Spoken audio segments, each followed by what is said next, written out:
A good day of Shabbos, my dear friends. This week, Parshas VAYIGASH. There's a lot of emotions, a lot of crying going on. Yosef finally reveals his identity to his brothers, and it becomes very emotional, especially when he meets his brother Binyamin, the brother from the same mother. The Torah says that he fell on Binyamin's neck and he cried, and Binyamin cried on Yosef's neck. Rashi tells us that the crying was not just of the emotions, it was also what they saw in the future.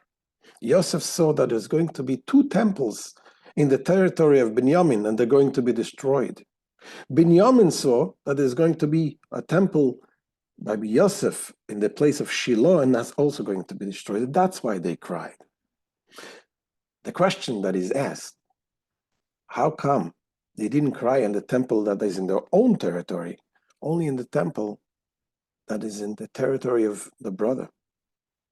And the answer is, when it comes to do something, stop crying. When it comes to your own thing, you can fix. You have to jump into action and fix. There was a story in the 1920s. There was an underground yeshiva. And the mashpia, there was a Reb Chaim Fagin, who was a secretary of the previous Rabbi, was for bringing with the boys, talking to them about improving their ways, about praying and davening, and they became very emotional. They started crying. And then all of a sudden, a boy came running into the room and he said, "The Russian officers are coming." Immediately, they all jumped out. One ran out through the door, to the window, one hid in the closet. Thank God they were not caught. But then after a while, they came back again. And Rabbi Cheskel asked the boys, "I want to ask you, how come when I spoke to you about improving your ways, you started crying?"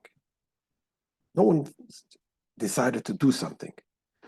But when the boy came and said the Russians are coming, you didn't cry, you didn't start crying, you jumped into action. Because this is what you felt. When I was talking about improving the ways, the convenient thing was to cry. So crying is maybe a good thing to initially, to when you feel bad for the ways that you want to improve, it's okay. But the main thing is you have to jump into action. Don't let the crying soothe you to the point that you feel you don't need to do anything. So much there is to do. We have to jump into action. Join a class of Torah. Come to shul. You see a boy that goes in public school, doesn't get any education, bring him to Sunday school, bring him to the Wednesday hour. Do whatever you can, jump into action. And this will lead you to the ultimately building the temple, the third temple that will never be destroyed with the coming of Mashiach. Have a good Shabbos.